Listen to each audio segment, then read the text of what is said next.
Before we get started, I'd like to review some of the settings that you can change on YouTube. You can add closed captioning, or you can also adjust the video speed according to your preference. To begin, pause the video. Then, go to the bottom right of your screen where you'll see some symbols. To add closed captioning, click on the box that says CC. To change the video speed, just click on the small gear icon that you see in the same area and then select playback speed. You can change the speed to go faster or slower depending on your preference. As we dive deeper into the topic of climate change, it's important to understand how we can best interpret the data that we are going to explore. One way is using a statistical technique called regression. We use regression to make predictions and to define the slope of a best fit line. By plotting data such as temperature change over time and atmospheric carbon dioxide concentration over time, we can start to observe trends in our data. We can use linear regression to quantify any relationships that we may find.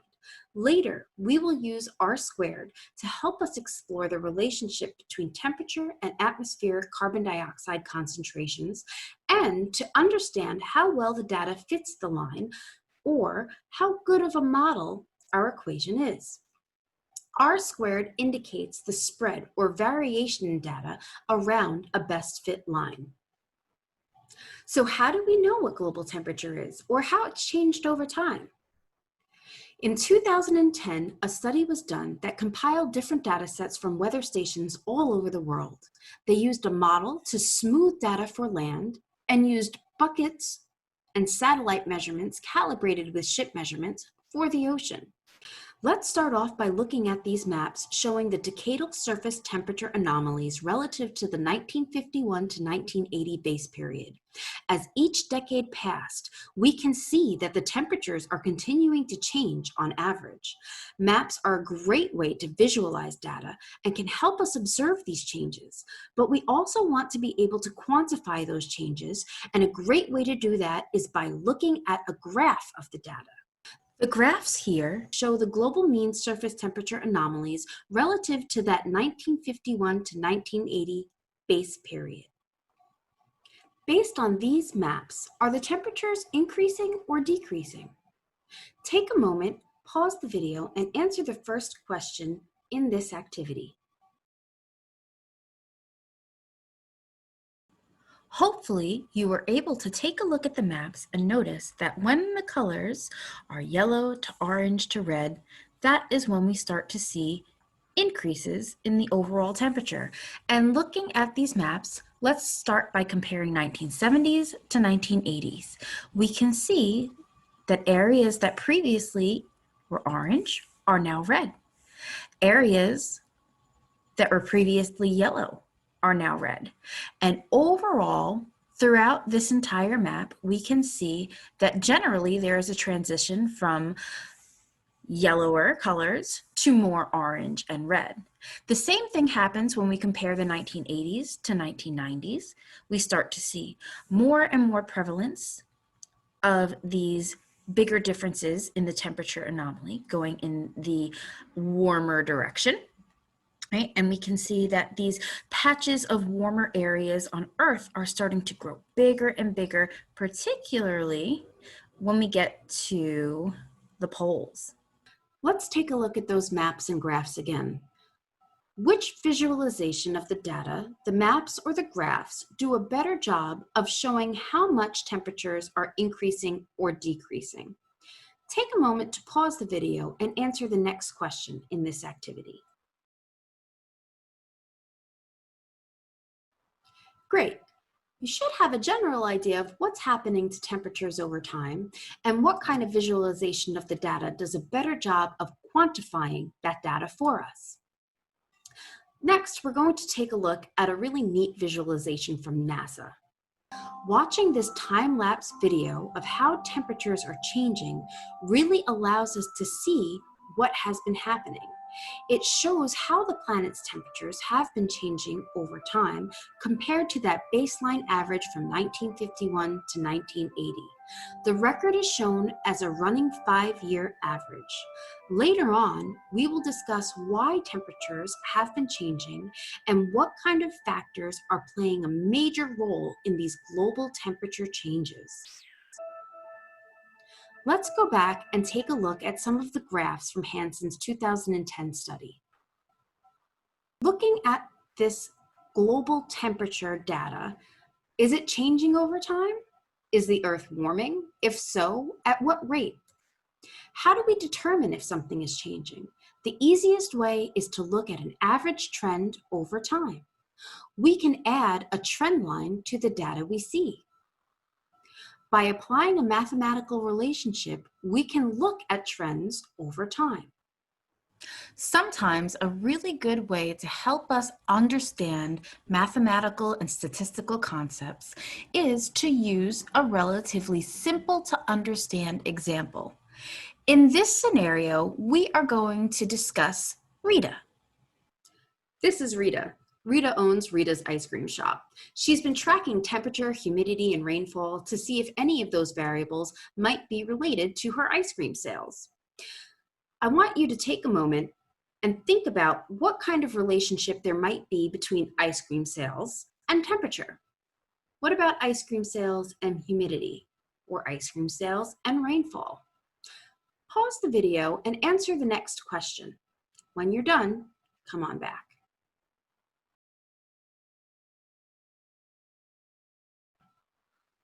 Great. Some of you might have hypothesized that temperature has a little something to do with whether or not she's going to sell any ice cream. It serves to reason that during cold months of the year, ice cream sales might be a little bit lower than hotter times of the year. Let's go take a look at some of Rita's data. Take a moment and answer the next two questions.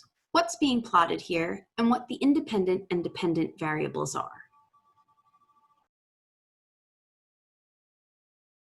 Hopefully, you are able to take a look at both of these graphs and see that on the left, temperature and the date are being plotted, and on the right, sales and the date are being plotted. On the left, the independent variable is the date, or time. The dependent variable is temperature, and this is changing over time. On the right, the independent variable is the date again, or time, and sales is the dependent variable, also changing over time. What can we understand from these two plots, and how might we be able to investigate this data further?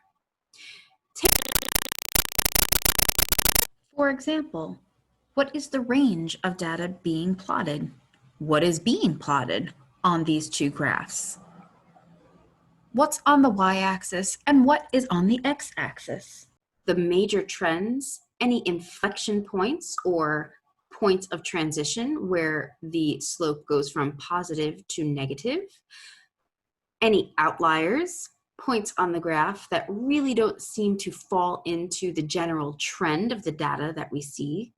What's the general pattern that you're seeing in each of these graphs?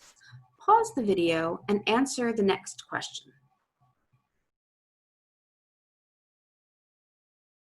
Hopefully, you were able to describe things on the axis, such as temperature on the y-axis and date on the x-axis, or sales on the y-axis and the date on the x-axis. The range for the date is over the course of one entire year. The range for temperature goes from negative 10 degrees Celsius up to 30 degrees Celsius. And this range for the sales of ice cream cones goes from about 0 to nearly 1,600. For the major trends of this graph, we can see that from the months of January through July, we have an overall trend upward, or an increasing trend of temperature. We also, for sales, see a general increase in the sales between January and, say, May or June. And we have about the same time frame for increasing temperatures from January till about June.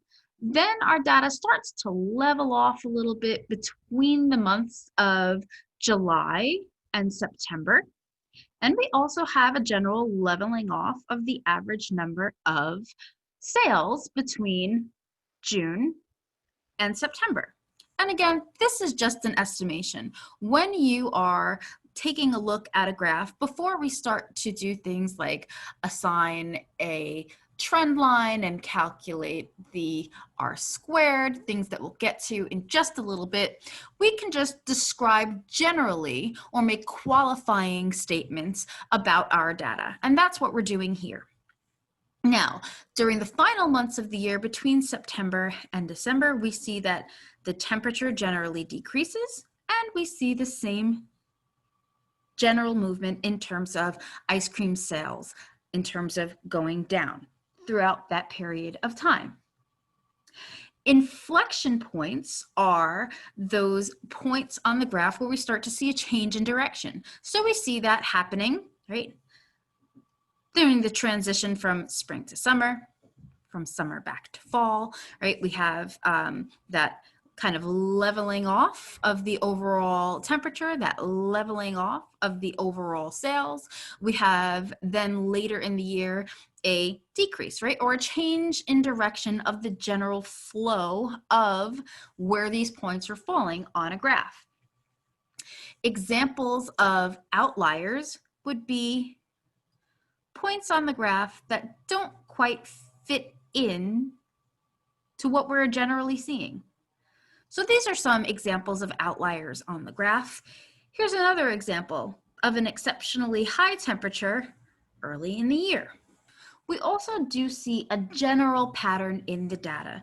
If I was to try to draw a line that best fit the direction of the data, I could say that my data increases during the first 6 months of the year, and then I have a leveling off for a certain number of months, say June, July, August, and September, and then I have a decreasing trend in my data. And the same goes for temperature in terms of the trends that I see for sales of my ice cream cones.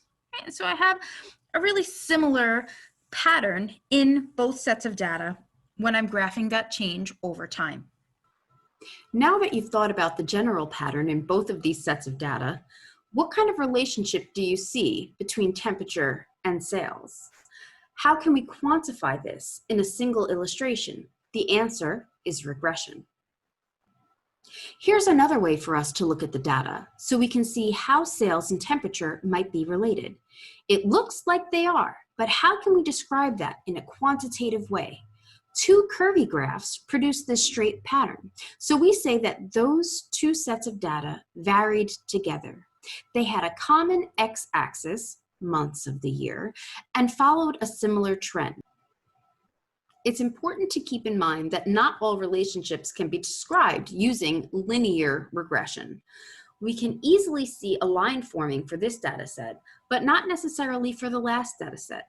In these two graphs, it seems to me it would be a lot more difficult to try to fit one straight line to fit all of this data. Now, in the beginning portion of my graph, I have data points that are generally going in a positive direction. If, say, I was to graph only the first half of my year, maybe I could use linear regression. But looking at this entire data set, the points on the graph that are closer to the end of the year for sure would not be anywhere near a trend line that fit the first portion of data that I drew this line along. Now, if I drew another line, that perhaps would fit the second portion of my data, but it's certainly not going to fit the first. I see the same issue happening in the second graph, where from January to July, I have a trend line that would be increasing or have a positive slope. During the second half of my year, I would have a trend line that is decreasing or having a negative slope. And so one straight line would not be able to accurately fit all of the data on these graphs. Pause the video to answer the next question in this activity. Hopefully, you were able to understand the reason we cannot use linear regression for these graphs is because the data changes directions. There are inflection points. The data increases, and then the data points decrease. The same thing happens for sales. Sales numbers go up, and then sales numbers go down. And trying to fit one straight line onto either of these graphs simply would leave out a large portion of the data, either going in one direction or going in the other direction. Luckily, for this graph, we can make a general statement that it seems that when temperatures are high, sales are high. But how can we quantify this? By fitting a trend line to Rita's data and adding an equation. Remember back from high school algebra that x is the independent variable, y is the dependent variable, m is the slope of the line, and b is the y-intercept. So when we add the equation to Rita's trend line, we get y equals 3.8x minus 51. Later, we will relate this very simple example to changes over time in temperature and carbon dioxide. We'll add trend lines to our data, and we will add equations for those trend lines so that we can understand the rate of change. The slope indicates the relationship between those two variables. In this case, degrees Celsius versus ice cream cones. Take a moment to pause the video and answer the next question.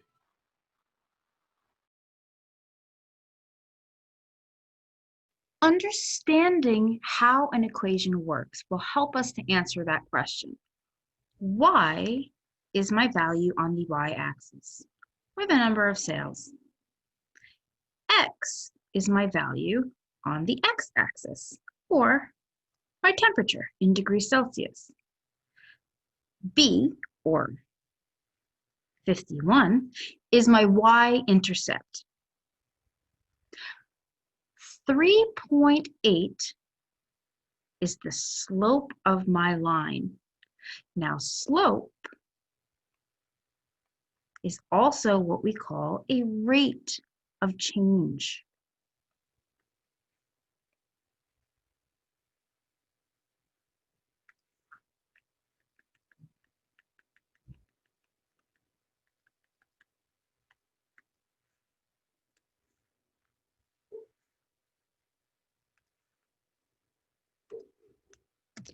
Now, slope can also be described as the rate of change.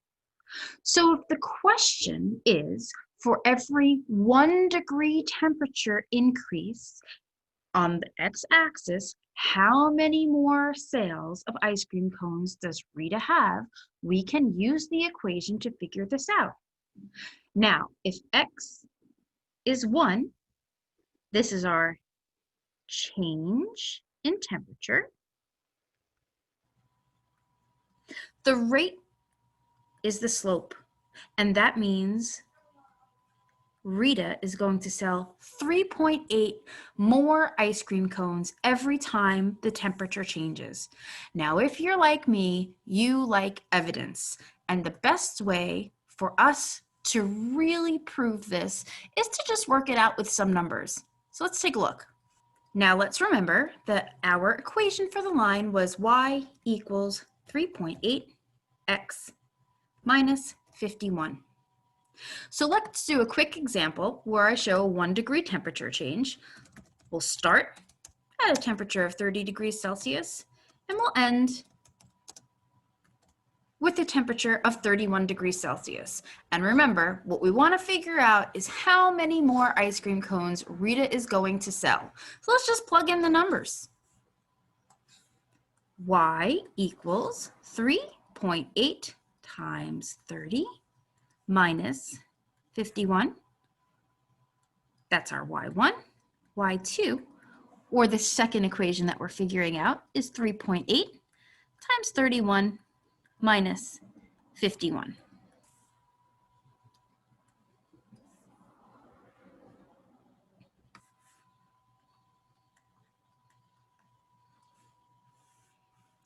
So when the temperature is 30 degrees, I sell 63 ice cream cones. When the temperature is 31 degrees, I sell 66.8 ice cream cones. And when I figure out the difference of 66.8 minus 63, for every 1 degree change, I have a difference of 3.8 ice cream cones. It's important to note that the regression line is an average. You can't really sell 3.8 ice cream cones. So we added a trend line to our data. We added an equation for that trend line, and that equation can start to explain the relationship between the X and Y axis. R squared is the coefficient of determination. The R squared metric tells us how well the data fits the model, and that R squared value can vary from 0 to 1. When you have an R squared value of 0, your data doesn't fit the model at all. When the R squared value is 1, the data fits the model perfectly. In other words, R squared is the proportion of variation that explained by the model. Or even simpler, how close those data points are to the trend line. A really small R squared or an R squared of 0 shows that those data points are all over the place and really far, right? 0% of those data points are close to the line. As you approach 1, 100% of your data fits that model perfectly when you have an R squared of 1. If you see an R squared of 1, you should look more closely at your data. Many times when we collect data, it's not that clean, and there will be a degree of variability. Those data points are not so close to the best fit line. The R squared coefficient shows us whether the model we've chosen, or the equation for that trend line, explains what's going on in the data. With an R squared of 0.23, the model doesn't tell us very much. With an R squared of 0.99, our model explains pretty much entirely what's going on. So what's causing these differences in R squared? Take a moment to pause the video and answer the next question. So what is causing these differences in R squared between all of these different graphs? Well, the differences are a result of the varying distances from the data points to the trend line. The closer those data points are to my trend line or best fit line, the closer my R squared is to 1. And the further my data points get from that line of best fit or trend line, the closer my R squared gets to 0. My R squared explains the proportion of variation in the model. In other words, with an R squared of 23, the equation for this trend line could explain 23% of that data's relationship. That's not saying a whole lot. When I have an R squared of 99, that means 99% of my data can be explained or predicted using that equation. The R squared value for Rita's data is 64. Remember that when R squared is 0, 0% of the variation can be explained by that simple linear model. When the R squared is 99, 99% of that variation can be explained by our linear model. So Rita's R squared value is 64, meaning that 64% of that variation can be explained by the linear model. And 36% of those ice cream cone sales are not directly related to temperature. Take a moment to pause the video and answer the next question in this activity. If I were to write a caption for this graph, it would probably look something like this: ice cream cone sales versus temperature. with a general description that as temperatures increase, sales of ice cream cones also increase. There don't really appear to be any inflection points, as the general direction of the graph never changes direction. It is constantly increasing. However, I definitely have some outliers where I have lower temperatures with higher than what I would expect ice cream sales, and also higher temperatures that have ice cream sales that are lower than what I might expect given that particular temperature. That is why Rita's R squared value is only 64, meaning that 64% of the variation can be explained by that model. And by model, we mean that equation, right? Y equals 3.8x minus 51. And so using this equation or model, I would only be able to explain about 64% of the ice cream sales as a direct relationship to temperature. Those outliers are part of the 36% that doesn't exactly fit our model, and so there are other factors at play. It looks like it was worth it for Rita to collect that data. She was able to quantify the relationship between sales and temperature. Generally, sales tend to increase on hotter days. We can use the equation for Rita's trend line with 64% certainty to try to predict the number of ice cream cone sales based on the temperature. Now take a moment to answer the last two questions in this activity. Regression analysis is useful when you have a data set that fits a linear model, and it would be beneficial to predict a value for your dependent variable based on a value of your independent variable.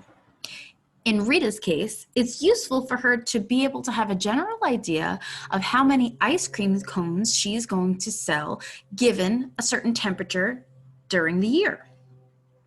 It's also helpful for us to be able to calculate a rate of change using linear regression. And so, as we continue to learn about climate change, it's important for us to understand how to interpret the data we are going to explore, like carbon dioxide levels in the atmosphere and temperature changes on Earth. We will be using regression in order to start to make predictions, just like Rita did, and to define the slope of our best fit line.